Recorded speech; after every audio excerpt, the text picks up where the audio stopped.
Prime Ministers, honorable ministers, distinguished speakers, welcome to the second panel discussion of the high-level plenary session Resetting the EU-US Synergy Towards the Western Balkans.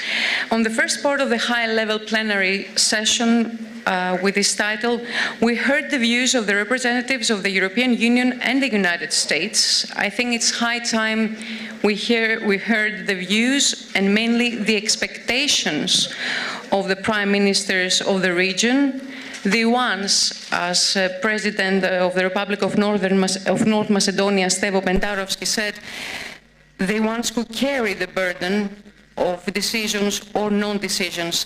And with these words, I would like to call Prime Minister of North Macedonia, Mr. Zoran Zaev, to take the floor. Mr. Prime Minister, the floor is yours.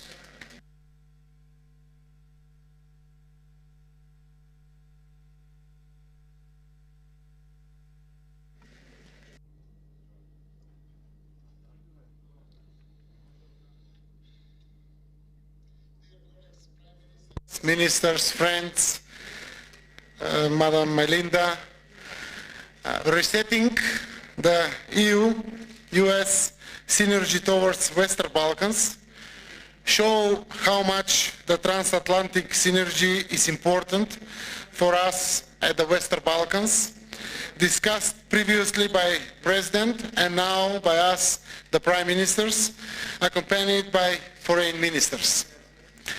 Someone calls it resetting, someone calls it restoring, but I dare to say that we need to start transforming the transatlantic relations. 5 years ago, we were witnessing how these transatlantic relations started to deteriorate when the former United States President Donald Trump started to pull out United States of America from Paris Accord, World Health Organization, and threatening to leave United Nations and NATO as well. Those were difficult days for liberal democracies, for the Western democracies. On the other hand, European Union, in these circumstances, with having no unilateral voice and how to respond on these attempts, additionally increased the fear that the transatlantic ties, broken as they were, will decrease security and stability in vulnerable region. When it comes to the Western Balkans, one thing is very certain. When transatlantic ties are strong, the Western Balkan is strong and stable. And when these ties are weak, Western Balkans are getting weaker. That is why I strongly claim that the transatlantic ties must be transformative in order to respond to any challenge that we all might face in future. And this response should be unanimous, strong, stable, swift, and decisive. At the recent NATO summit, I had the honor to represent my country, North Macedonia, for the first time as full member. We cherish our place at the table as equal to all. This year, we are celebrating 30 years of independence, and I'm very happy to say that at our 30th anniversary of independence is celebrating as 30th member of NATO. I'm honored as well that I had the opportunity to fulfill the dream of many generations of citizens of the North Macedonia. NATO membership was a realization of our strategic goal, and it is among our biggest foreign policy achievements. NATO membership is a reflection of our sovereign choice and testimony of our strong cross-party and societal goal to become fully integrated in Euro-Atlantic family of nations. Today, North Macedonia has improved security and stability, and so does the Western Balkan region. We are committed to a vision of Balkan in 21st century as a region of peace, stability, and increased regional cooperation for economic benefit and prosperity of all citizens. That was possible because of PRESPA agreement, That was possible because of Ohrid Framework Agreement. That was possible because of the agreement for friendship and good neighborhood with Bulgaria. That was possible because we had the support of both European Union and United States partners. The recent successful NATO summit, with the adoption of the strategic document NATO 2030, we recommit to the essential principles of the alliance and partnership with political actions and practical tools. One day later, after NATO summit, the EU-US summit proved that these transatlantic ties need to be stronger, stable, effective, inclusive, and with regular dialogue and setting up joint transatlantic agenda for the post-COVID era. The world has changed substantially. We need to be able to adapt and to do that fast. Each crisis we face should be used as an opportunity to strengthen these ties. Our second strategic aim is full membership in the European Union. I must say that the last year, after decision in March 2020 to start negotiations with North Macedonia and Albania, unfortunately, due to unprincipled position of our neighbor Bulgaria, the first IGC didn't take place. 2 weeks ago, I led a delegation of the government of North Macedonia to Bulgaria with open head and helping hand stretching for a solution, and moreover with readiness to take a step in a positive direction with the Republic of Bulgaria. Although we made a joint positive step, unfortunately, despite clear and unequivocal messages from the entire international community that now is the time to find a breakthrough, our Bulgarian counterparts failed to gather enough strength and to approve the start of North Macedonia's negotiation in the European Union. Regardless of our restrained expectation, European Union's decision not to schedule the first IGC was a great disappointment both for North Macedonia and Albania as well. It was a huge failure of EU enlargement policy and a very bad message for the whole region. EU failed to keep its promise. As the Prime Minister and my dear friend Eddie, I both said, the European Union can set integration talks, deadlines, task dates. However, the European Union cannot determine neither our location, which is in the heart of Europe, nor our culture and our European identity, nor the future of our people as European nations in the European family, in European countries, having European political, institutional and economic standards. The Western Balkan is Europe. As I said earlier, as much as transatlantic ties are stronger and stable, the Western Balkan is stronger, stable and prosperous. Joint engagement of the United States and European Union in the Western Balkan is essential. European Union has to find itself again, return to its roots, return to Schuman and Adenauer. Finally, in the spirit of this topic today, and the importance of the renewed, restored and stable transatlantic ties, I would like to finish by using President Joe Biden's words, saying, America is back. I will add it to that, Western Balkan is back, and European Union should be back, so we can all together move forward. Thank you.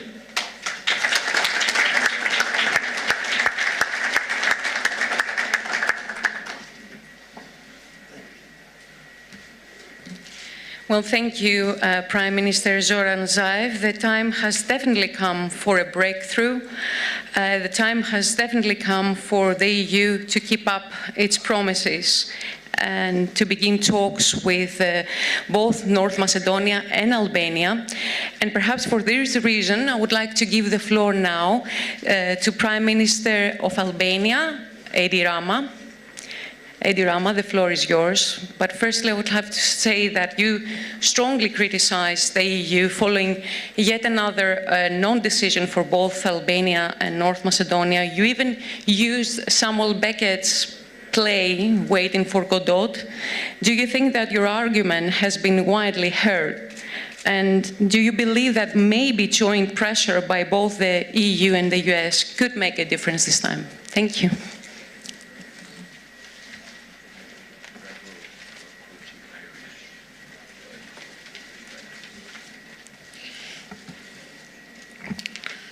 Thank you. First of all, I didn't criticize the EU, because criticizing is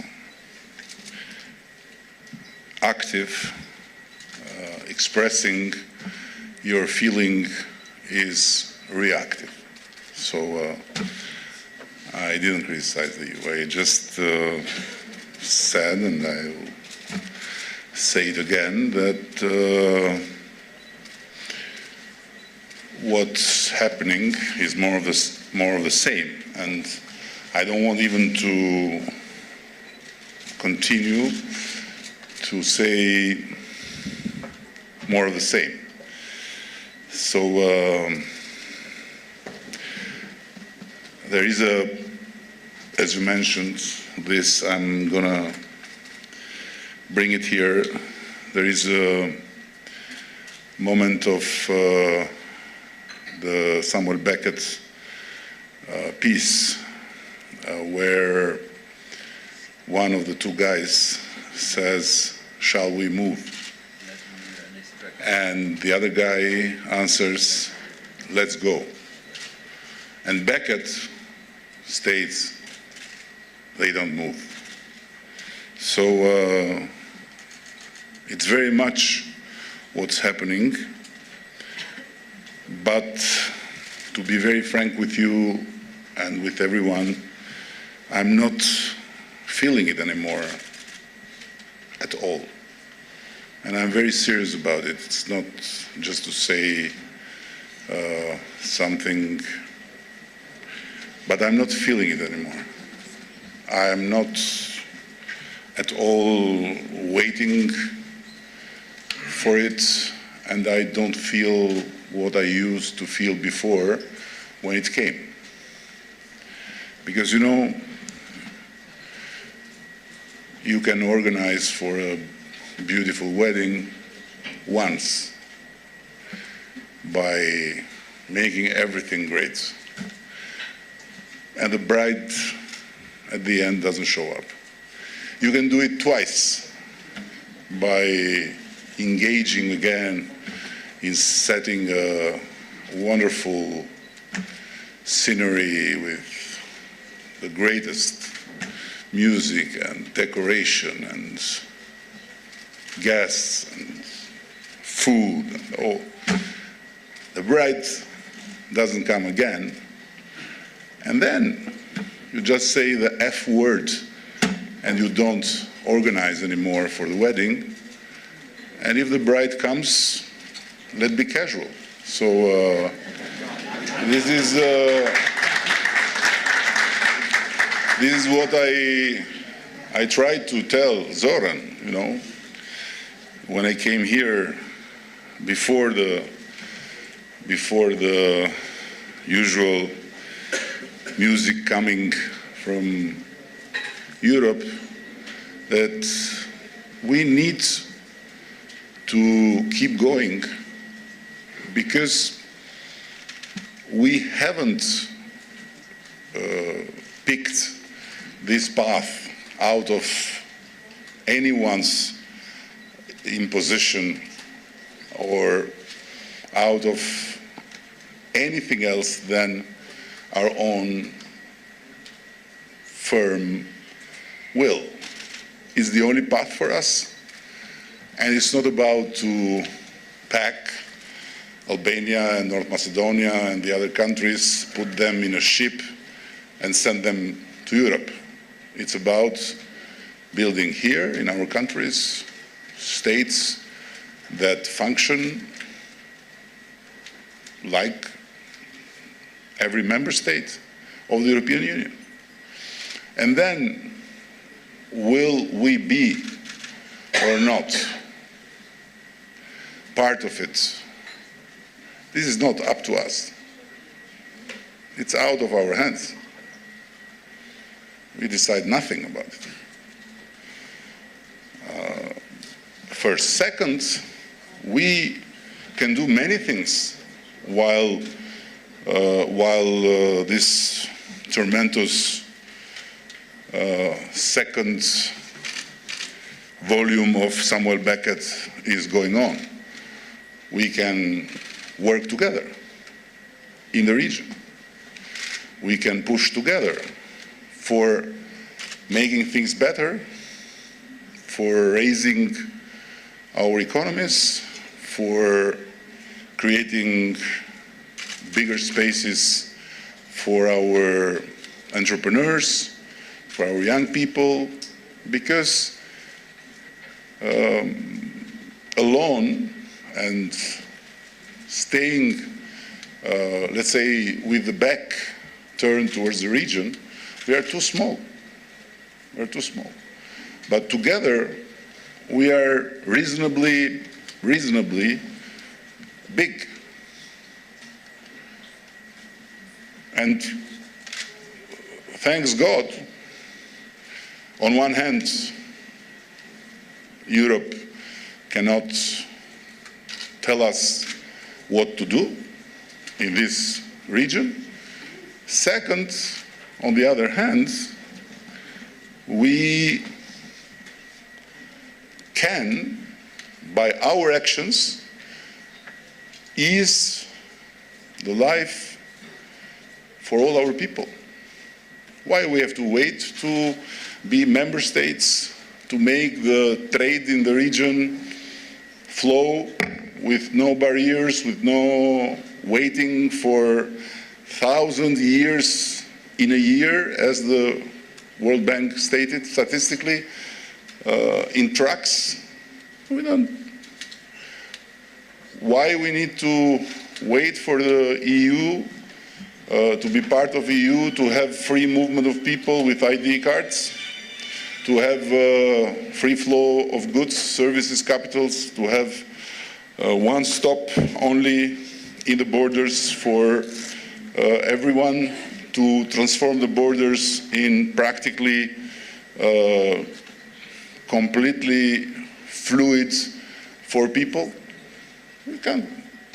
So we need to keep going in this direction, while in the other direction, of course, we need to keep going. We'll keep going by making the reforms, by making the improvements, by fulfilling the standards every year, but it doesn't depend from us. This depends from us. It's all in our hands, and we should do it. It's absolutely absurd to have people from these countries face difficulties in crossing. It's absolutely short-sighted to think that big investments will come to our countries alone. It will not happen. It's absolutely absurd to imagine a future where our green agenda, our energy policies and strategies are not fully interconnected. So in that I find a very, very challenging and a very, very exciting path.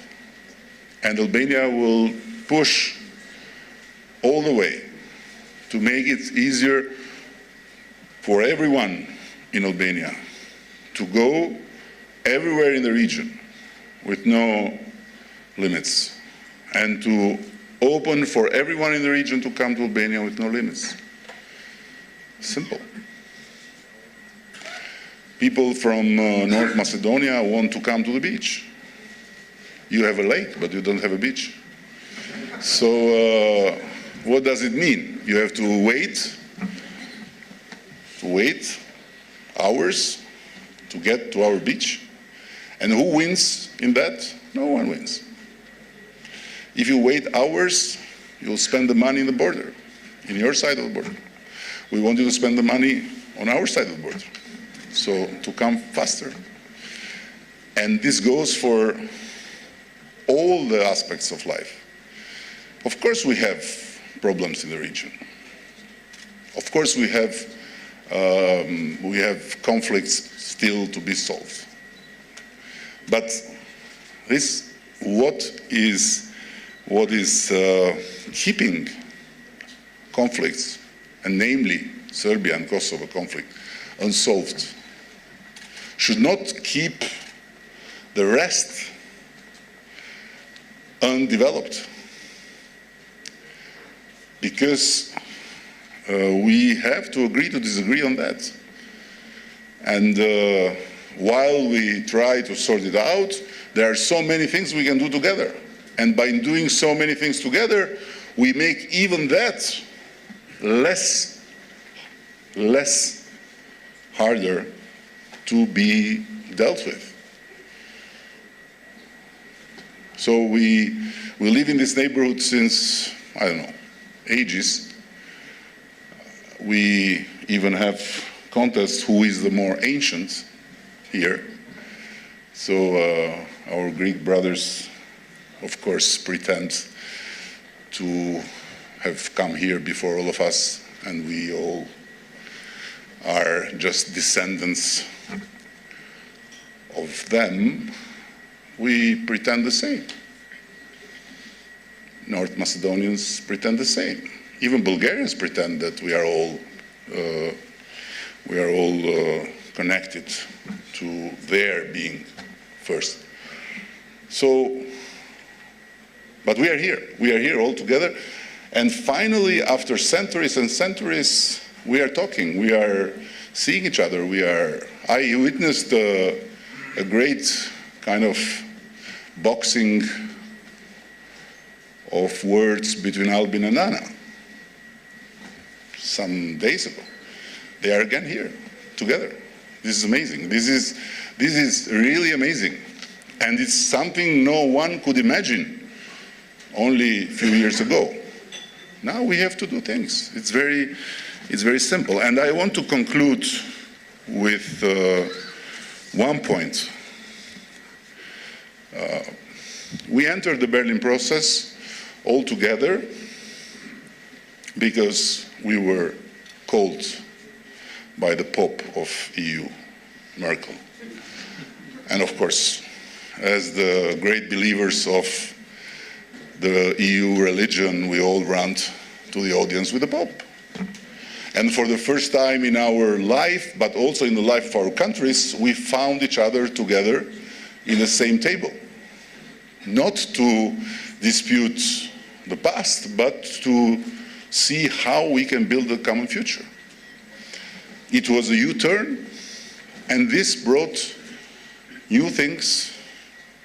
And when this also started to stumble in front of the Brussels bureaucracy, we decided to go further and to own the process because, okay, you know, all due respect for the Holy See in Berlin, but we have to do more, and it's not up to them to solve our problems, to make our deals, to discuss instead of us. It's our responsibility. They have done something really great by putting us together. Now we have to push. And there is no question that there is no overlapping between becoming member of the European Union and creating the common single market, creating the Schengen area for us. And we named it like this just to give the idea what it is about. It's about a space where the 4 freedoms of Europe are implemented fully. Movement of people, goods, capital, citizens. And this is not an alternative to the European integration. This is giving more to our people by using the potential of all of us together. And there is no question about it. So, but God forbid to make it like the Europeans did, a consensual 6, and if someone is not okay, nobody moves. Bulgaria doesn't want, the whole Europe doesn't move. No. We have time to be trapped in this, but we cannot create a trap of our own by having a Western Balkan 6 mechanism where it's consensus. No, there's no need for consensus. This is free, this should be free. Every country should decide. Whoever wants to make deals towards the common single market, not with everyone, but just with some, it's okay. Albania will make with all.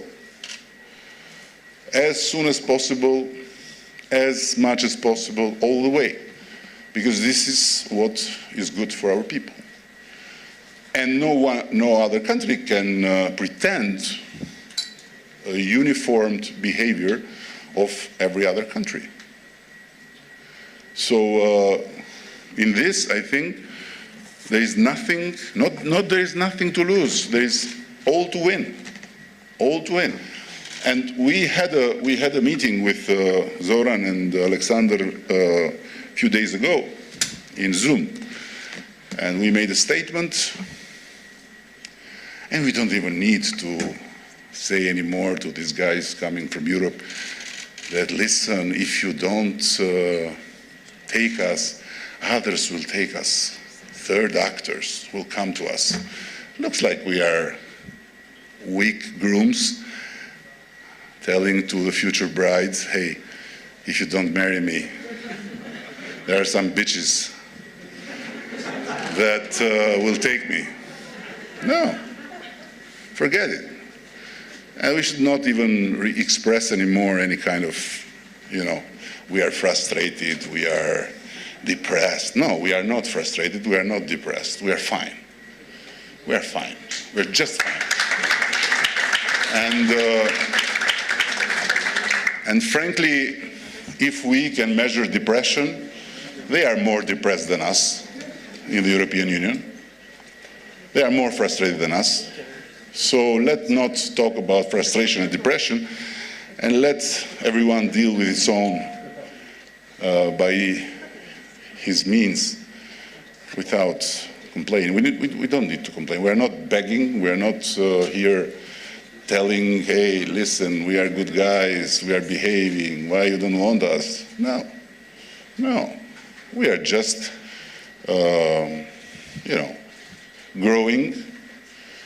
growing kids, because we came late in this.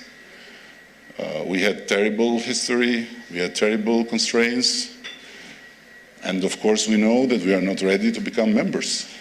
But come on, first international conference, like the day of baptizing the kids and devoting him to God. What is first international conference? And conference in Zoom.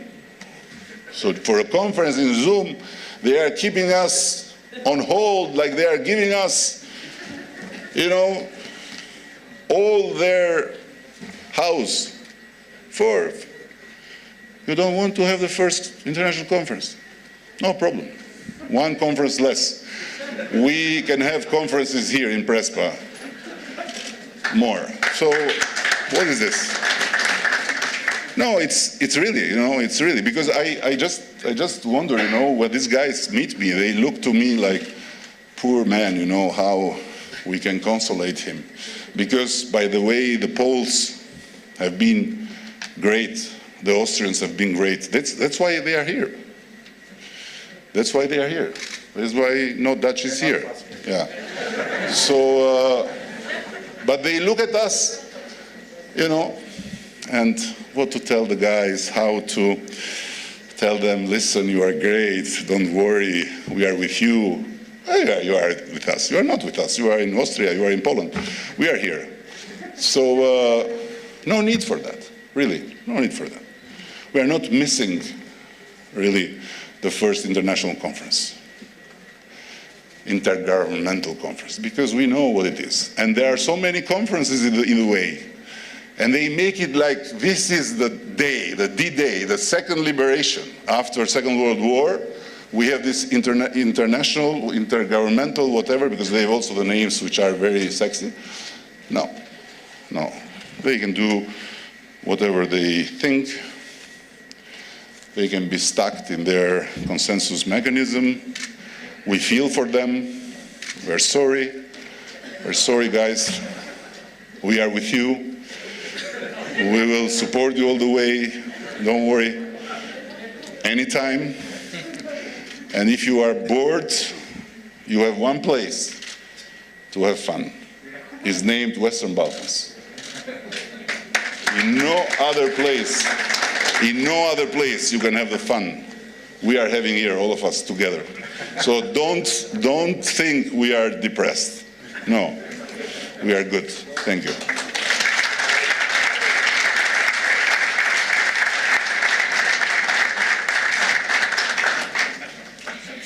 Well, thank you, Prime Minister Rama.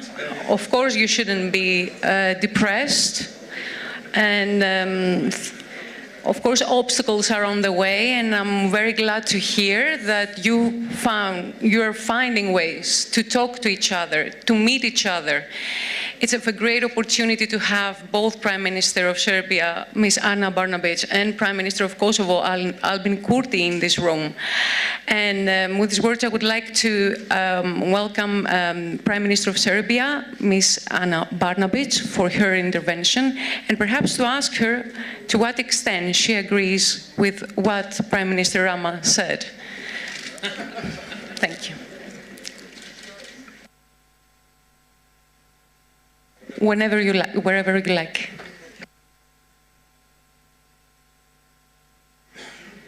Thank you very much. I apologize for being late. I had a meeting with Philip Ricker, so again, being this EU-US synergy, I had to stay for that meeting. Well, you could all hear and understand my colleague Edi Rama very clearly. He was very direct and very straightforward. So, you know, I cannot emphasize enough that, you know, we are not frustrated and depressed. We are beyond that. So, you know, it's a new kind of liberalization for us. You know, as you could hear Edi, you know, for the time being, you're depressed, frustrated, and then you do not expect anymore anything, and you're liberalized. And that's, I think, how we all feel, which is a great feeling, and we wouldn't have it without the EU, actually. So thank you very much for that. We went 360 degrees altogether in this. I have to say that, you know, that brings, as Edi said, some new things in the regional cooperation. I think we all continue doing what we need to do to continue with our European integration. But at the same time, I think we are placing increasingly more focus on regional cooperation, on the things that we can do together to increase the quality of life of all of our citizens. And that's good, that's fantastic, because those are the things that we can actually influence. And European integration, at the end of the day, whatever you do, it is really down to each and every EU member state to decide whether you will progress or not. And it's a complex and complicated process, and it gets more complex and more complicated by the day, as we have seen with North Macedonia, and I have to say that. It's no longer about about the European values. It's no longer about the progress in the key area, and that's the rule of law. It's now also about the bilateral issues, and not even the bilateral issues as such, more issues of linguistics, history, interpretation of linguistics and history, and so on and so forth. So those are the things that you cannot even begin to influence. There are other things that make our European integration more complicated. And I'll mention perhaps one or two. You know, Serbia is, even in this IGC that we had, which was actually very positive, always reminded by some of the EU member states about the national minority rights. And that is actually fantastic because, in my view, human and minority rights are one of the key European values. But in terms of respecting the national minorities, Serbia is one of the leading countries in Europe, as stated by the Council of Europe, OSCE, European Parliament on many occasions, because we have different mechanisms in which we respect the national minority rights. The National Councils of National Minorities, the Republic Council of National Minorities, language that has to be respected. More than 15, some of our municipalities, local governments have more than 15 official languages because of the national minority rights. But then there is such a thing as going above the board in the EU. So there are EU member states that do not recognize some of the national minorities that you have in your country. And in Serbia, there is a clear law. If people feel like Vlachs or Bunjevci, you have to get them to have National Minority Council. But some of the EU member states do not recognize them. And so they're saying, until you sort this out, because they're not national minority, you cannot move forward in your European integration. So it becomes the game of giving too much of national minority rights. So you wonder, what is just right for the EU and individual EU member states? Sometimes you go above the board, I guess, in the implementation of European values. There are other things as well. There are EU member states that do not have the Institute of National Minorities. In their countries, they don't have national minorities. Everyone is of the nationality of that country. But they still have the right to tell you that you are not doing enough for the national minorities that you have, you recognize, and you respect. So again, those are different standards that I have to be very honest, are not clear to me. But to go back, that makes us work more and better together. And I was particularly proud today when I landed at the Ohrid airport, turned on my cell phone and received a message that there are no roaming charges. And not just for North Macedonia, but also for Bosnia and Herzegovina, Montenegro, and Albania. I participated in that, and no one can take that away from me and the people sitting here. That is the most tangible thing that we can do for our citizens. That is when they feel that we have actually accomplished something for them. And that is the value that Serbia is aspiring to. So I'm looking forward to continuing those kind of projects. Granted, there are obviously extremely important, very complex political issues that we still have to sort out. And I'm referring predominantly to Belgrade-Pristina dialogue. But there are so many other things that we can do for our citizens, leaving politics aside, because we owe this to our people, and we owe this to the future generations in this region in order for them actually to stay. If we don't do it,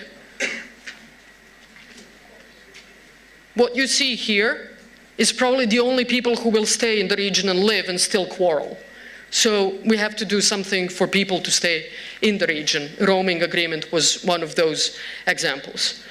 Finally, I would like to say that Prespa Forum is, I think, a fantastic thing.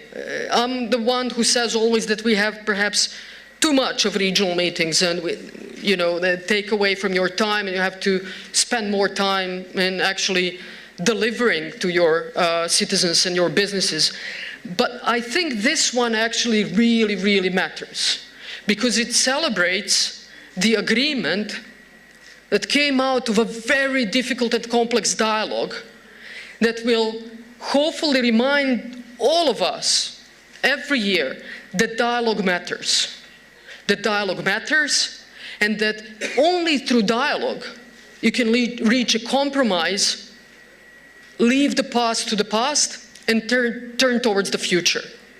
And so I think in that respect it's a unique event, and I thank you, Zoran, for initiating it. Finally, on the EU-US synergy, 30 more seconds.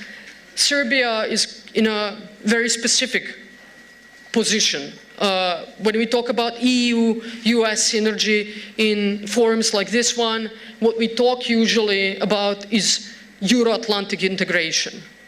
Serbia is the country which is committed to European integration, not Atlantic integration. In that respect, we are a bit different from everyone here, apart from Bosnia and Herzegovina. We want to join the European Union. We do not want to join NATO. We are military neutral and committed to our military neutrality. So in that respect, we have fantastic bilateral cooperation with the United States, increasing and strengthening it on all levels, political, economic, but in that respect, I think there are countries that differ also in the Western Balkans, because some are pro-Euro-Atlantic and some are only for European integration. But thank you very much, Zoran, again, and I congratulate you on all of your successes. And again, just as a final note, I have to, from talking about regional cooperation, I have to hurry back home from here, because at 5:30 today we have a Zoom call to discuss our regional cooperation. So I'm meeting them both physically and online within 12 hours to discuss our joint projects. Thank you very much.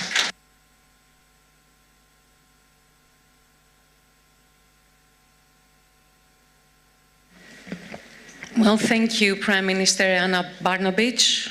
You're so right with your argument that EU member states, there are EU member states that do not recognize minority rights. And I heard yesterday a colleague of mine commenting in another panel that if the current EU member states had to fulfill the criteria the Western Balkan 6 had to, practically none would have ever made it, would have never made the grade. Now, you also mentioned the values of the cooperation among the Western Balkan 6, and I was wondering, and I would like to welcome now Prime Minister of Kosovo, Mr. Albin Kurti, whether he assesses that this is the best possible response towards the delays of the EU or Euro-Atlantic integration of the Western Balkan 6. And Ms. Brnabić, the Prime Minister of Serbia, also mentioned that dialogue matters. I would like your assessment and whether there are specific criteria for dialogues that need to or seek solutions to conflicts in the region. Mr. Albin Kurti, Prime Minister of Kosovo, the floor is yours.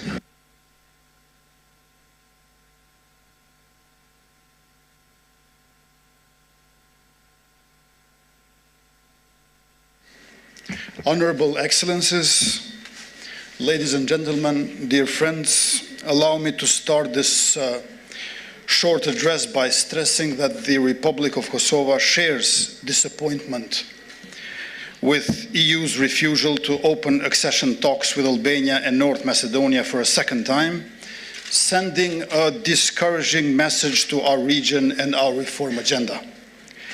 Being the only country whose citizens are being denied visa liberalization, believe me, we fully understand the frustration, yet we must show strength and patience and not take hasty decisions which don't serve neither the interests of our countries nor the interests of our citizens and our region. Yes, EU is slow.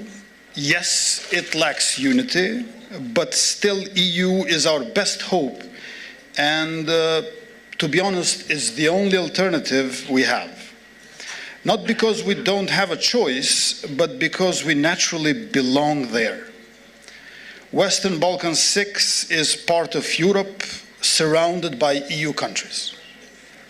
We share the same values, have a common history, we fought in the same wars, and our citizens and our economies are connected. So instead of continuing to be frustrated with EU, we need to ask ourselves what kind of future we want and what are we doing to get there. Because after all, we ourselves are far from perfect, and if we take an internal gaze, an introspection at ourselves, we realize that we have many problems. There is a struggle of democratization against autocrats and of rule of law against the criminals and monopolies. Some struggle with facing of the past and acceptance of the truth, pretending that we can build trust among our societies and our people if we just ignore what happened, or hoping that if we refuse to recognize the reality for far too long, it will somehow change. We need to look inwards, because if we pose the questions right, we may already have the answers to them. It is a fact that we struggle with implementation of fundamental rights, such as a functioning democracy and rule of law and independent judiciary, developed and competitive economy, freedom of opinions and religions, respect for human and civil rights, minority rights, for which we should ask and listen minorities themselves, a free press and political climate where opposition is not suppressed. So yes, a big part of the responsibility relies in EU, but we must also do our homework. What we cannot do is to avoid our responsibilities with actions which end up creating even more confusion and division among ourselves, and in return, opportunity for others to exploit. Of such is the Novi Sad idea of the so-called mini Schengen. It is an initiative which holds no vision for the region, and as such, the Republic of Kosovo strongly rejects it, and it urges everyone to commit themselves to the EU agenda and to transatlantic relations. Dissatisfaction with European Union should not become instrumentalized by countries who dislike NATO or endorse Russian Federation. In Tirana, at Western Balkan 6 Summit, I proposed a framework for cooperation which is forward-looking and brings benefits for all. Here I want to raise three issues which are of great importance for our region and our transatlantic cooperation, and which are similar to the 3 points made in our parliament by Foreign Minister of Italy, Mr. Luigi Di Maio, in his recent visit to Pristina. First is democratization of the Western Balkans. We must speed up the reforms which make our transition to functional democracies. As someone who represents a country who fought for centuries, we understand more than anyone the value of freedom. But freedom itself is not enough without the democratic institutions to materialize it, for we have seen it taken away internally from dictators and autocrats. We need a functioning democracy to institutionalize freedom. A democracy where the supreme power is vested in the people. A separation of powers that keeps in check the authorities and holds elected representatives to account. With freedom of speech and freedom of media, with rights to protest and critique, without the fear of intimidation and prosecution. But also a democracy with economic freedoms where everyone has a decent chance in life. That is why we as Democrats promote social democracy. Because we understand that just like freedom needs democracy, democracy itself needs social justice. An understanding that the invisible hand that drives the free market and growth needs also the visible hand of the government to make sure that everyone has a fair shot and everyone pays their fair share. Second is the security in the Western Balkans. In this part, there isn't much to discuss really. The region must become part of NATO. Only by becoming NATO members will we be able to answer the security question for the region, and I believe that now is the time to make concrete progress, because for the next 4 years we have a President of the United States who has the experience and knows Europe and its complexities. And third is the unity of Europe. By welcoming Western Balkan 6, the European Union would increase its internal strength, self-confidence and cohesion while reducing its external borders and threats. To this end, we welcome initiatives which are based on equality, reciprocity and recognition of the reality and truth. Acknowledging that we need a lot of work to do and realizing that the current framework of regional cooperation is not sufficient to prepare us for EU accession, we have proposed a new framework of cooperation called CEFTA, according to the model of EFTA-EEA. With the Berlin process coming to an end, CEFTA, Southeast Europe Free Trade Area, is the right answer to move forwards because it renews the commitment of the region to reforms and hopes for EU integration. And lastly, I believe that all this can be achieved through a close cooperation between European Union and the United States. In this direction, there must be full synchronization of Brussels and Washington to leave no room for neither Moscow nor Beijing for exploitation. Thank you.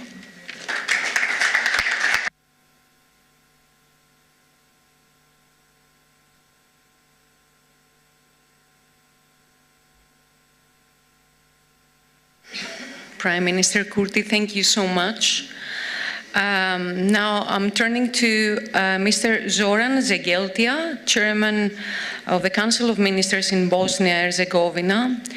Well, Mr. Zegeltia, Prime Minister of Kosovo, Prime Minister Kurti, explained the reasons why Kosovo is not part of this Novi Sad idea, of this mini Schengen, you name it. I mean, we're still waiting for the official name of this cooperation among countries of the Western Balkans. Could you also explain to us why Bosnia-Herzegovina is saying no? And what is your assessment about the possibilities that the EU-US synergy could bring to the region? Thank you so much. The floor is yours.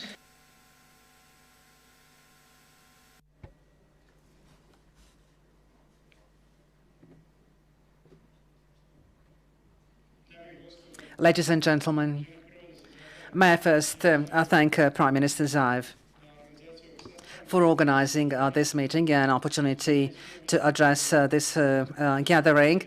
For all of you who do not understand the language I speak, I do hope that you'll understand what I'm saying.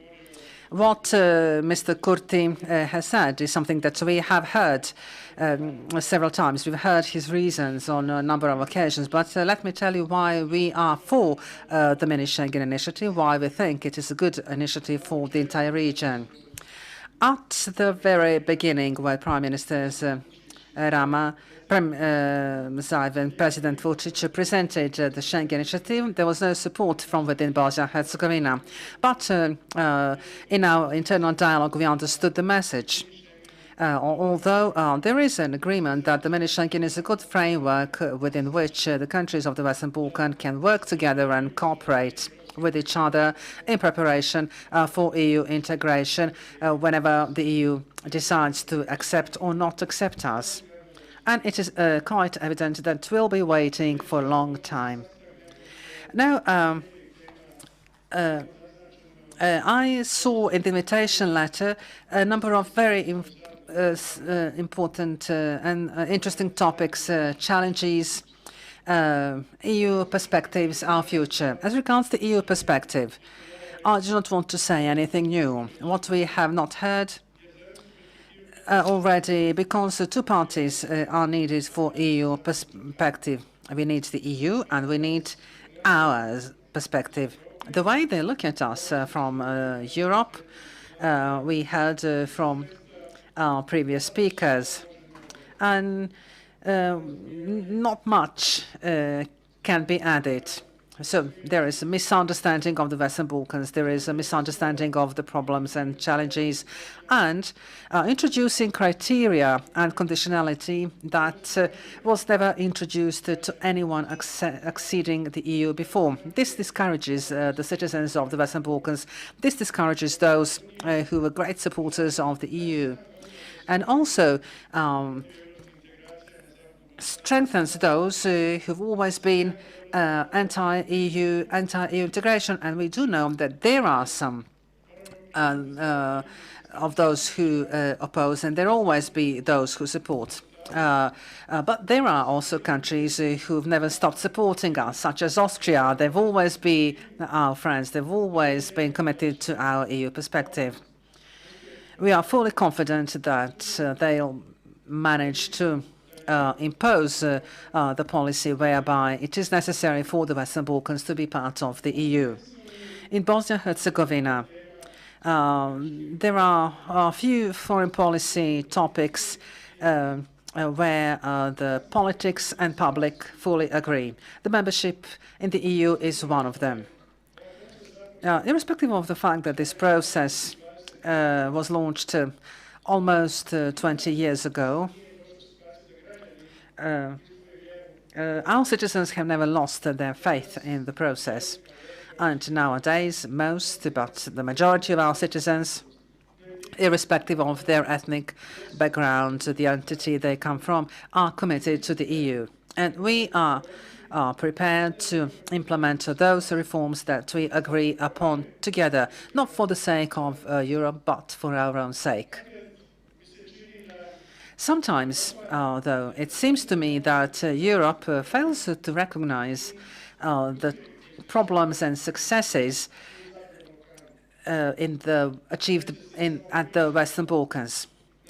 You'll recall the narrative about and the story of our common state, dissolution, tragic wars, and attempts to build modern countries, albeit small, with insufficiently built infrastructure. Let me remind you that Bosnia-Herzegovina left the common state without a single kilometer of highway, that we had to transform our economy, the structure of the economy that had been based on a big state with 20 million people and a closed market. So we had to transform our small, closed economy to an open economy exposed to all big markets. And then we had all sorts of problems of privatization. On top of that, we had this unfortunate COVID that actually captured us, that apprehended us, that divided us, where we felt left on our own and even forgotten at one point of time. At one point of time, for our own money, we could not buy vaccine products. And then, all of a sudden, today, they are being offered to us as a donation. These are things that are discouraging. These are things that create mistrust among our citizens. Indeed, what to say? Prime Minister Zaev has gathered us to discuss EU perspective. Macedonia became a candidate country back in 2005, and I'm doing my best for Bosnia-Herzegovina to become a candidate in 2021. But there was the message. What happens next when you become a candidate country? We need to work for ourselves, not just for the EU. As regards our common future, we'll best create it together, conjointly. As for roaming, this is an unprecedented success. No need to elaborate on it. But these things get forgotten soon. But this is a result. This is an outcome of our conjoint efforts. No matter whether the EU wants us or not, and no matter when it finds the time to have us, we need to connect our countries. We need to be connected infrastructure-wise. We all have our highways leading to the EU. And then the communications among and between ourselves, especially Bosnia-Herzegovina with some neighboring countries, is poor. The way we treat our hauliers at the borders, how we treat our certificates on the origin of proceeds, how we treat our veterinary certificates. This is not good. Is it really possible that the food that one country places on its market is not safe for other countries in the same region? Are we really prepared to do something about this? In Bosnia-Herzegovina, while waiting for the EU decision, this mini-Schengen, or whatever we call it, seems to be the best framework within which we can improve our cooperation, enhance our economies, our society and democracy, including what's been discussed often, minority rights. I'd like to call on all of us here to ensure better cooperation, to build better infrastructure connecting us, to boost economy and build trust overall, because without trust, things will be much harder to do. And we can trust each other in the area of tourism, in the area of economy. These are all areas where we stand a pretty good chance and where we can do a lot. Thank you very much for this opportunity to address this floor. Mr. Tegeltia, thank you so much. Now I will give the floor to the Federal Minister for European and International Affairs of Austria, Mr. Alexander Schallenberg. And I think you are in a hurry because you wouldn't like to miss your flight. However, just a short question. Austria is one of the strongest supporters of the Union's enlargement, and namely for the beginning of talks for North Macedonia and Albania. How do you assess what you have been hearing so far, the cooperation among the Western Balkans? And of course, you will be talking about how do you see the resetting of EU-US synergy towards the Western Balkans. Thank you. Well, thank you very much, ladies and gentlemen. And let me start, dear Zoran Zaev, the Prime Minister, to say thank you for organizing this. It's really great. Thank you to you as well. It's like a family gathering. And when you gather as a family, you don't shy away from the one or the other open word. And having listened to Prime Minister Edi Rama beforehand, I was silently wondering when Vienna will announce our accession to the Western Balkans. I have to say, however, Central Europe is a fun place too. Maybe it was too much fun, too much animated, too much emotional in the 20th century. And our aim was exactly to become a duller place, to become a more predictable place, to become a little bit more boring. And you could say this is probably the secret aim of the US-EU cooperation to make us all a little bit duller and more predictable in the long run. And unluckily, Edi Rama is not among us anymore, but I would say, whether it's casual or not, one thing is sure, a marriage will take place. I had to do that for obvious reasons. Now, since I have to rush, and luckily, I just want to make 2 points which are important to me. And maybe they're less addressed to you than to my EU friends. When we look back at the 20th century and the success story of the European integration and the different stages of accession, then we have to realize one thing. Accession was never a bureaucratic, procedural, legalistic approach. It was always a political endeavor. It was always an endeavor to enlarge the sphere where our model of life prevails. If we look at 1981, the Greek accession, it was a young democracy which needed support, which needed safeguarding. If we look at 1986, Spain and Portugal, same story. And even the enlargement of 2004, 2007, and 2013 were exactly about that. And frankly saying, if we had treated the countries joining after 2004 the way we treat the Western Balkans, probably they would not yet be members of the European Union and would probably have turned to other influence areas. So I believe what we have to realize in Brussels, this is a political endeavor. This is a political effort. This is about the model of life. And if we look at this map, it's obvious there's only one perspective. And I think, I hate the word backyard. And luckily to my copyright goes to my Slovenian colleague, Anče Logar. He said, it's not the courtyard, it's the patio. It's a European patio. It's surrounded by the building of the European Union. It's in the very center. There's no region which is more European in many senses of the word than the Western Balkan. So I believe this is something which is for us as Europeans, as EU, the geopolitical task #1. And very frankly, if we fail here, if we don't deliver, and I don't believe a second that we will fail and we won't deliver, but if we don't deliver here quickly, then we shouldn't talk about geopolitics in other areas of the world, because this is our immediate neighborhood where we have to prove that we walk the walk, that we only talk the talk, but you also walk the walk. Second point, and here I agree fully what my predecessors have said today here, don't wait for the accession.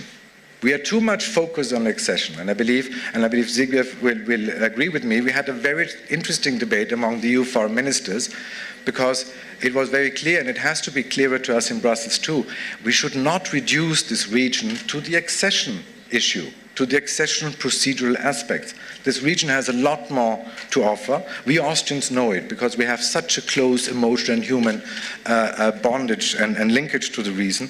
But there are many other things, and I think what you are doing regionally, even without us to a certain degree, your common market, your mini Schengen, everything, it's great. And I have to underline the initiative when Buya started with the B6 is brilliant. It's great. This is exactly what works in we created the Central 5. This is something that works. You create a human bonding between the decision makers in this region, and you don't need a guy from Brussels sitting at the table. You don't need a guy from Washington sitting at the table.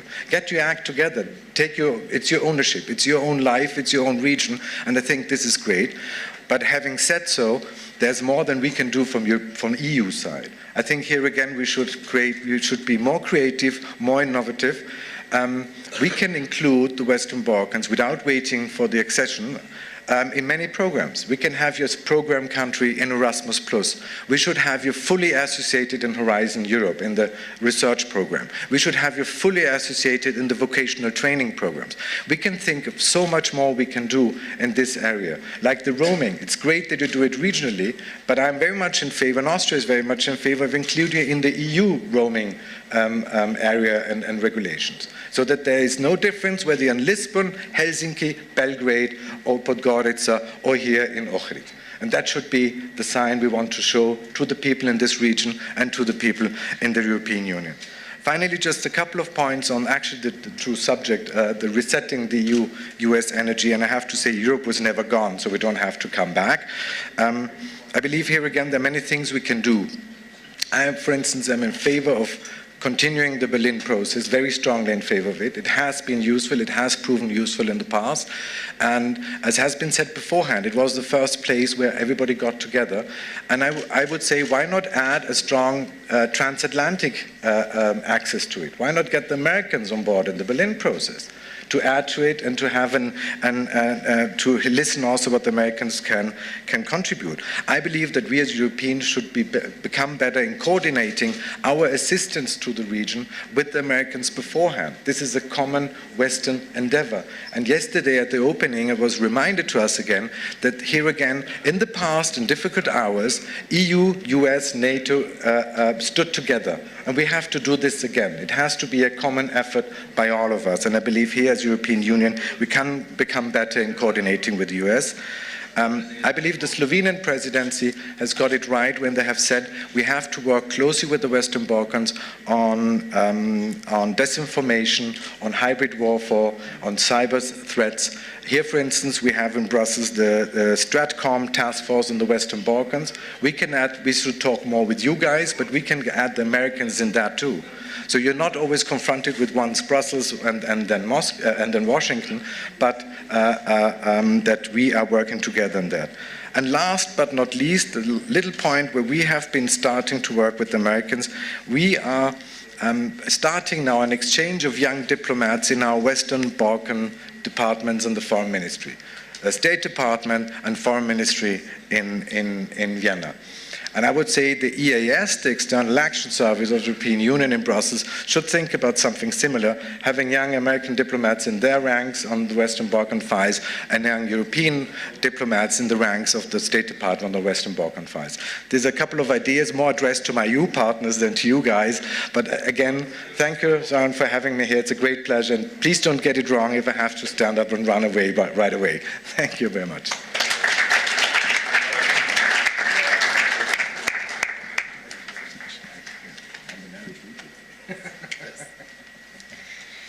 Minister Schallenberg, thank you so much. Now I'm turning to Minister of Foreign Affairs of Poland, Zbigniew Rau.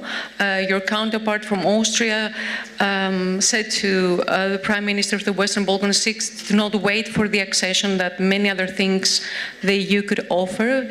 Do you agree? Which are these things? And of course, we would like your ideas about the EU-US synergy towards the Western Balkans 6. Thank you.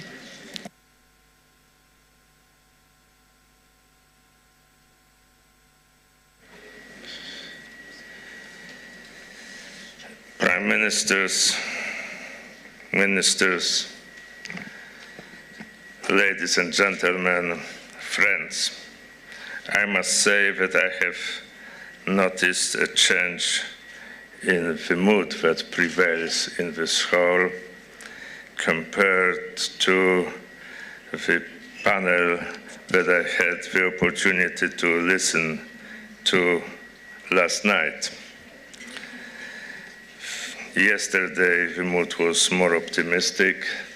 Now it's more, how should I put it, metaphorical. So let me turn to some points to the metaphor brought to our discussion by Prime Minister Rama. I have in mind the story with a bride that is persistently not emerging at her own wedding.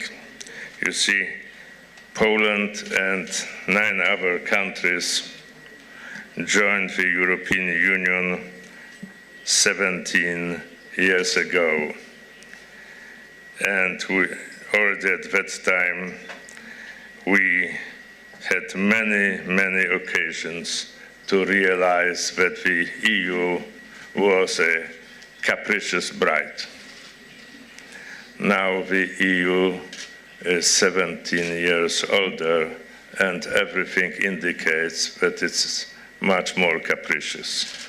It's simply aging. So the question is, what are you supposed to do in this situation?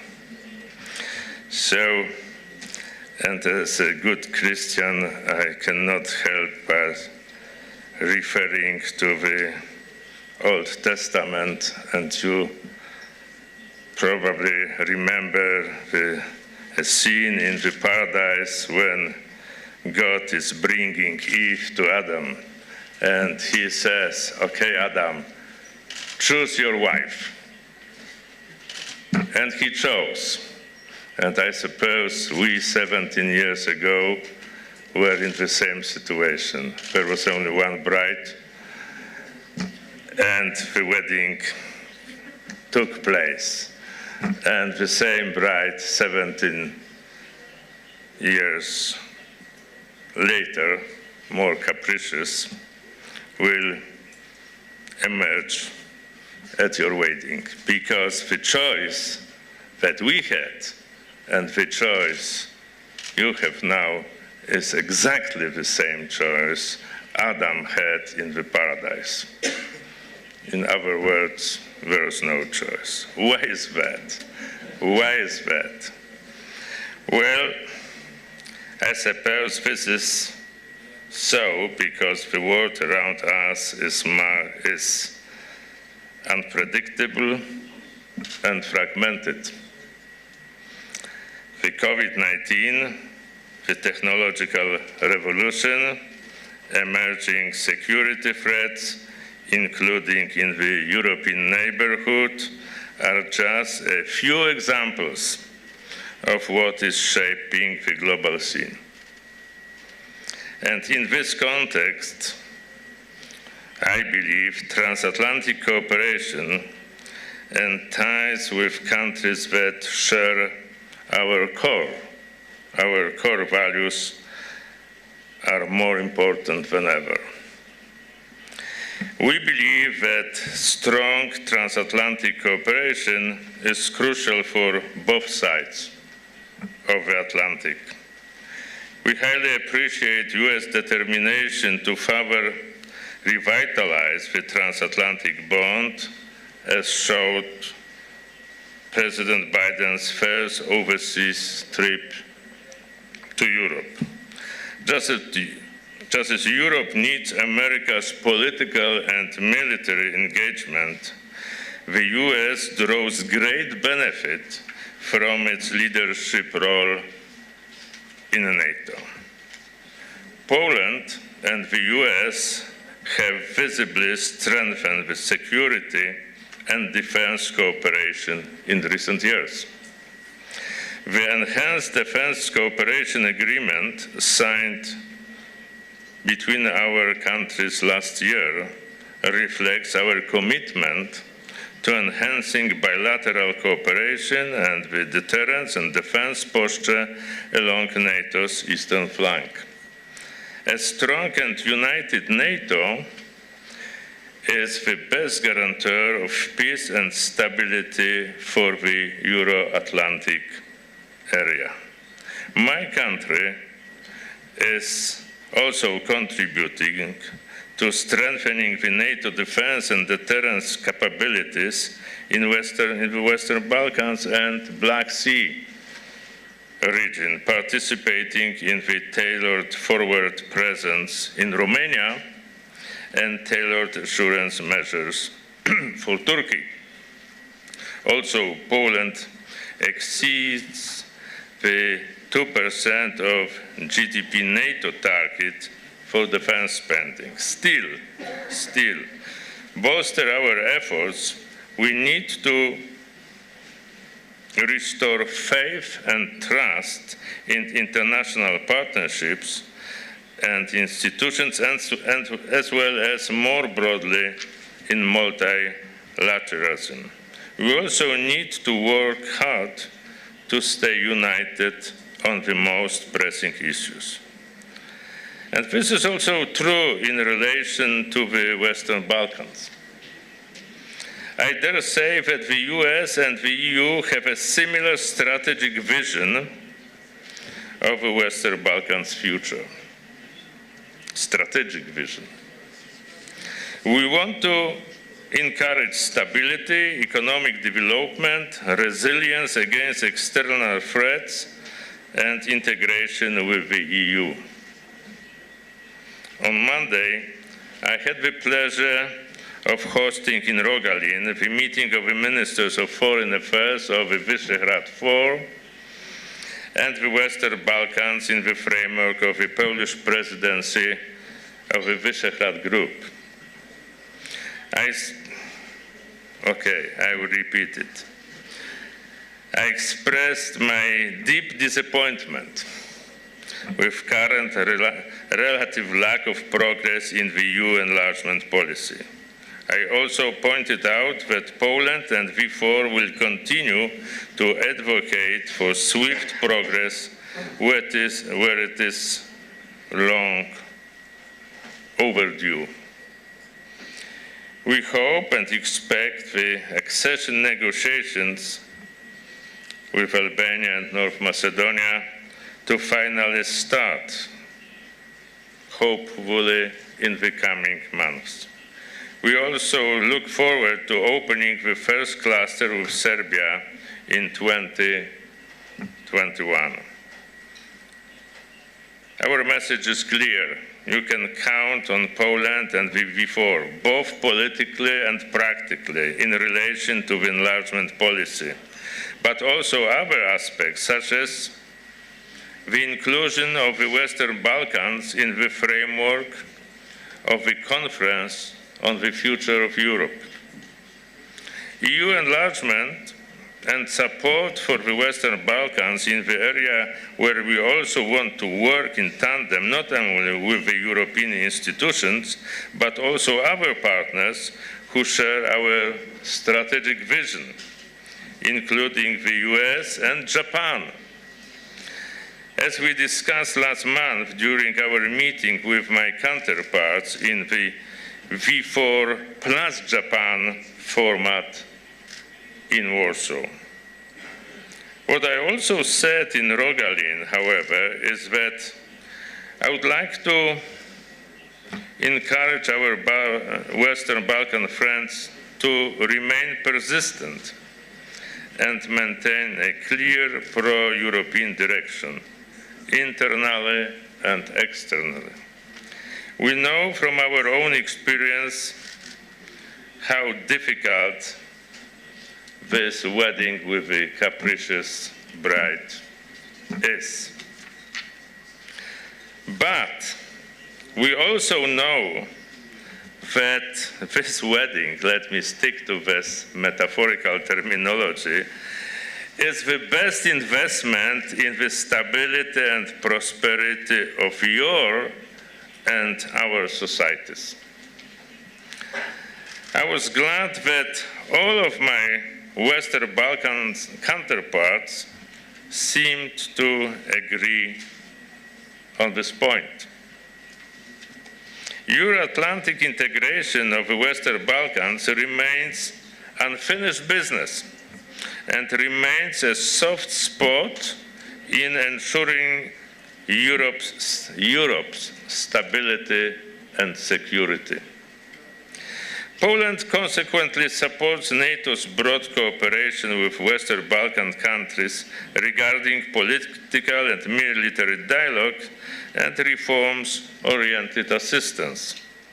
We also advocate fostering EU-NATO cooperation in the region in countering hybrid threats and disinformation, as well as building strong, resilient state structures. NATO and EU strategic communication on Western Balkans should respond to third countries' narratives and be clear on the benefits of the integration. And this is our common task.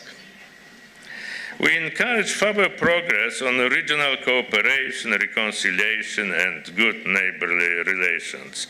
We have seen examples of solidarity from the EU and its members, by far the biggest provider of assistance to the region during the pandemic, as well as within the region. We understand that the key is now to accelerate mass vaccinations. The EU has delivered the first batches of vaccines in the past months, and Poland will also do its part by providing 2 million doses of the AstraZeneca vaccine in parts proportional to the population of all 6 Western Balkan partners. The recovery will be challenged, but as we all agree, it will also offer new possibilities. The EU's economic and investment plan for Western Balkans is a good instrument with clearly defined priorities, which has a great potential that has to be fully utilized. And here I would also like to emphasize the role of the Free Seas Initiative.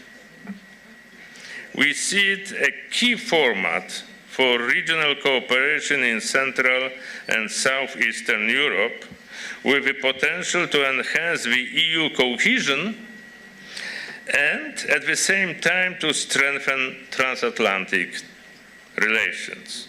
We are open to cooperation between the countries of the Free Seas Initiative and partners from the Western Balkans in joint implementation of strategic infrastructure projects, thus strengthening connections in transport, energy, and digital sectors.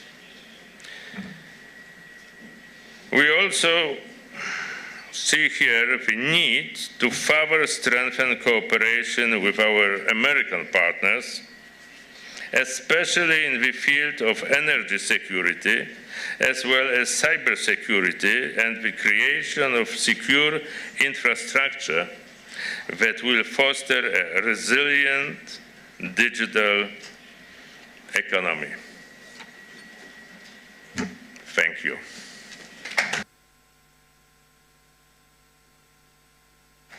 Thank you, Minister Rao, and thank you for mentioning the Conference for the Future of Europe and the fact that either the leaders or the citizens of the Western Balkans do not participate in this process of the dialogue. It involves also them. And now I would like to call Ms. Mailinda Bregu, Secretary General of the Regional Cooperation Council, for her intervention to refresh a little bit the panel discussion. Thank you so much.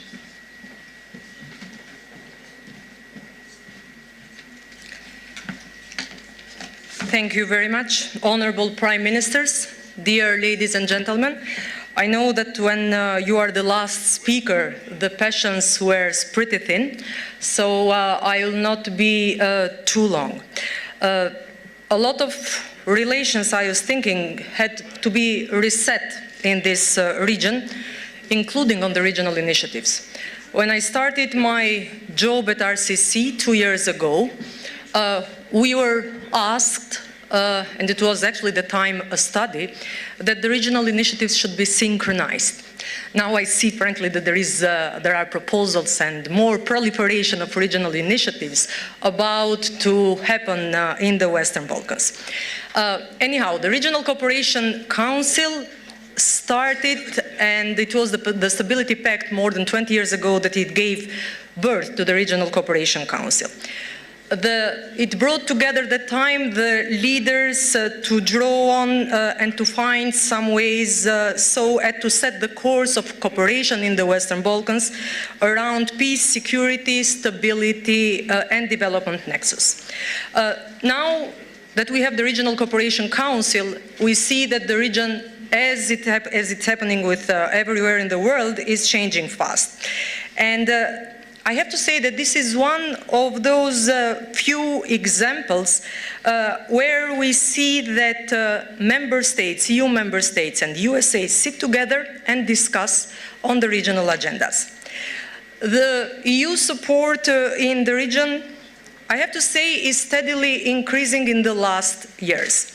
So do not take me ill. We just launched the Balkan Barometer for this year, and we made a comparison with 5 years ago, 2016. We have 62% of support on the EU membership expressed today by the citizens of Western Balkans, while that was 39% on 2016. Now I'll leave to you the interpretation. This might be first, let's say, an overwhelming figure, that the Western Balkan citizens are fully supporting the EU membership because they still believe it's a great thing. It might be, let's say, a trick reading behind it, and it's actually the trick that happens with big numbers, and they hide something in underground. Because people from the region are joining the EU one by one.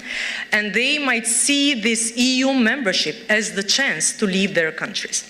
What reinforces this reading of ours is the fact that 71% of the young people in the region, when they are asked where you'd like to live and if you have a chance to leave your countries and find a job in the EU, are you going to do that? 71% reply, yes, we would like to leave from the Western Balkans and live in EU. So I think that these are some of the factors that might really make us all think that these are the years that we are emptying the economies of the region. And this is like an alarming bell for, definitely for leaders, but for all of us who do work with the regional cooperation processes. I have to say again that the prospect of eventual EU membership has been a driving force during all these years for all the Western Balkan countries. If you just bring in mind the deep reforms that our countries had to go through, then this will really resonate like a sound fact. It has been, again, the predominant factor in urging the countries of the Western Balkans to engage with one another in a more positive manner, as well as to address the domestic problems they face, but also the unresolved issues in the region. Now, for all of us, 20 years ago, would be difficult to speak of trade, technological development, startups, digital agenda, smart cities, human capital investments. 20 years ago, it would have been quite impossible for the citizens to accept the fact that the best one who might really help them, and the first one, the immediate one who might help them, is going to be their neighbor. And today, for 77% of people in the region, they choose regional cooperation as the mantra to move forward. Now, I know that there are agendas that we are all developing that cannot come from a computer.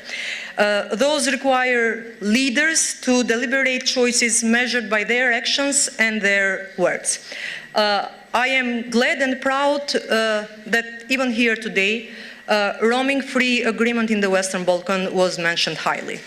It started yesterday. I am proud that we coordinated it from RCC. It wouldn't have been possible without our partners, European Commission. It wouldn't have been possible without the willingness and the leadership of the leaders of this region, and as well then transposed in those regulatory authorities. Now, just a short remark here, because still I think it's 24 hours, less than 24 hours, so maybe there is still time to arrange things rightly. Still today, I keep receiving messages and comments from different people in the region that their telecom operators have not started to respect from yesterday the roam free. I would plead, dear Prime Ministers, to check with your regulatory bodies. We are doing it since yesterday, frequently, but still those concerns are present. The agreement is clear. Whenever does not respect it, then it should start to have, like, from the fines until the abolishment of the contract. I leave that to you, but it's worrisome that regional agreement that was reached, and I have to say it's a great one, to be endangered only by some, let's say, different modes of telecom operators in the region. One last remark. Last November in Sofia, the Prime Ministers endorsed the Common Regional Market, which I keep saying, and I'm repeating myself, it's not a law of nature. It's not even a rocket science. It's just bringing together the proposals that came even through the mini Schengen initiative, based on the 4 freedoms, and enhancing it with the digital agenda, the industrial one, and the innovation. I have to say that the endorsement of Common Regional Market was a huge success for the Western Balkans. If we can, and if we definitely can move together forward, but if we'll do that, Based on the projections of the International Monetary Fund, the GDP growth in the region is going to be 6.7%. So one region, one market. At this moment that I'm delivering this intervention to you, we are still trying to find to find the solutions on the agreements that have to be tabled for Monday during the Berlin process. The most important one, the freedom of movement with ID cards in the region, and that of the third-party citizens, plus the recognition of academics and professions that we know. Again, this is not the fora to address where the problems do stand. You know where the problems are, but I would really plea you to make the most possible for now, because otherwise it's going to be a problem for Monday, and not only. Definitely it will cut into pieces then the whole process of the common regional market. Thank you.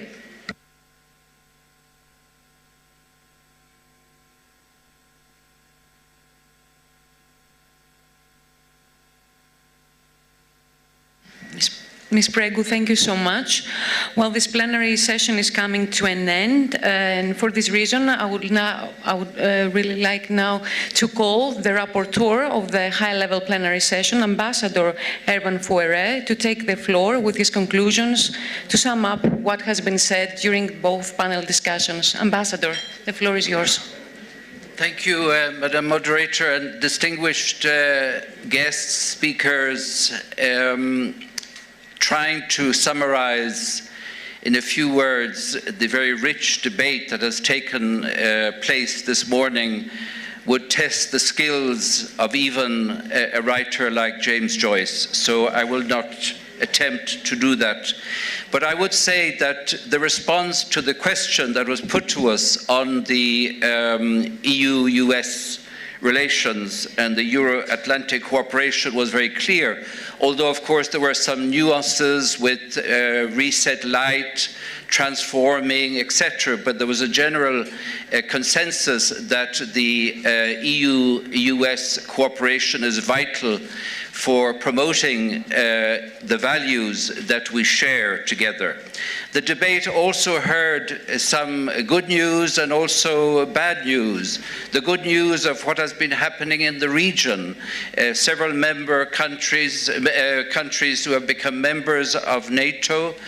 This landmark historic agreement of Prespa, which together with the Ohrid Framework Agreement marked an extraordinary milestone, a signpost, as Lord Robertson mentioned last night, for the region. And this gives great dynamism for the capacity of the region to address many of the challenges that are still remaining. But also we saw the bad news. The bad news, how to avoid the European Union becoming like an aging grandmother, to quote the words of the Pope, the real Pope, not Angela Merkel, in his speech to the European Parliament some years ago. How to avoid the European Union neglecting the Western Balkans. How to avoid the Western Balkans becoming a battleground for competing interests. And above all, a unanimous call of everybody how to speed up the accession process and how to arrive at a lifting of this current blockage.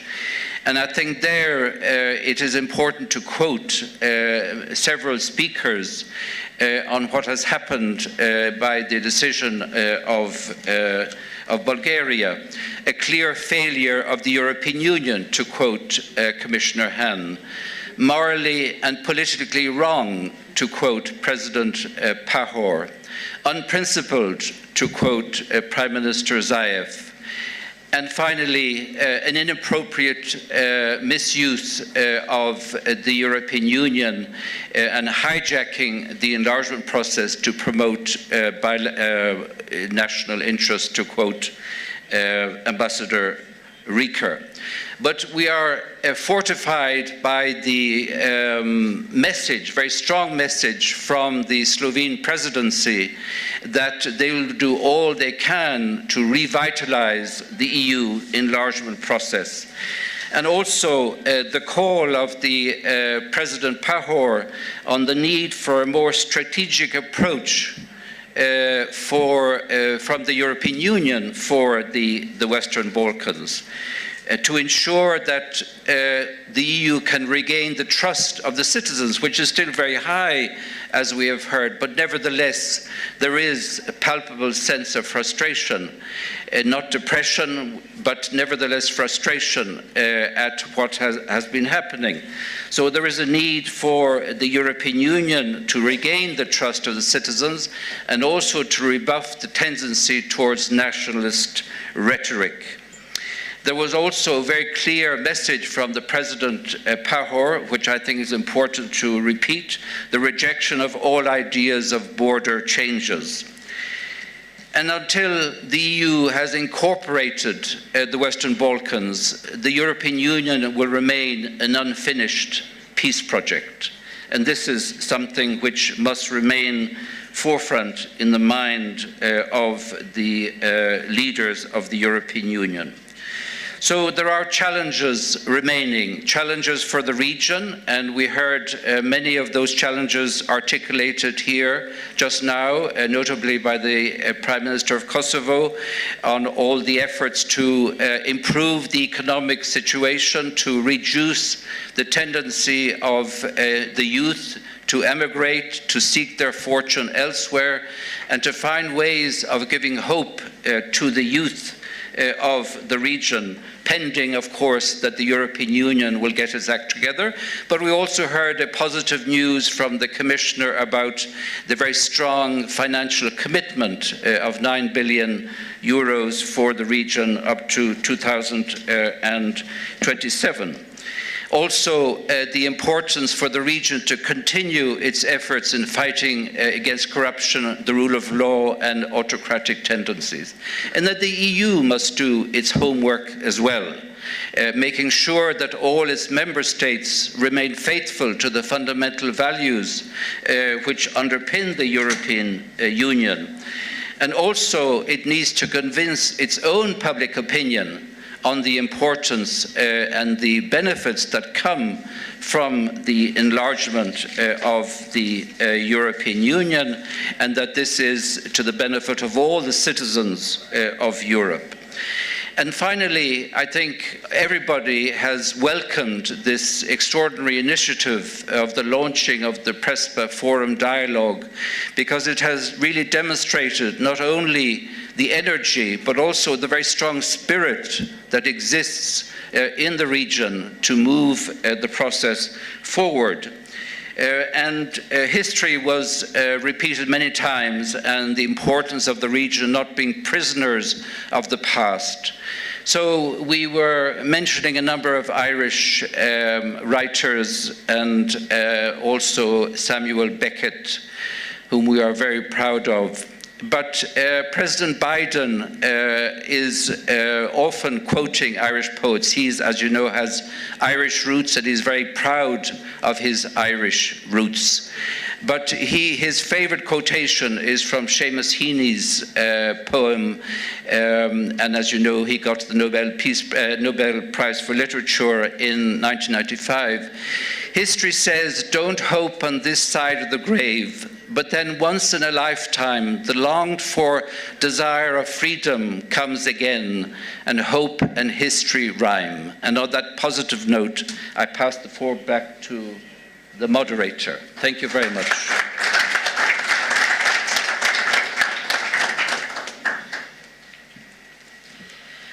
Ambassador Faure, thank you so much for this excellent summary of what we have heard during the both panel discussion of this high-level plenary session.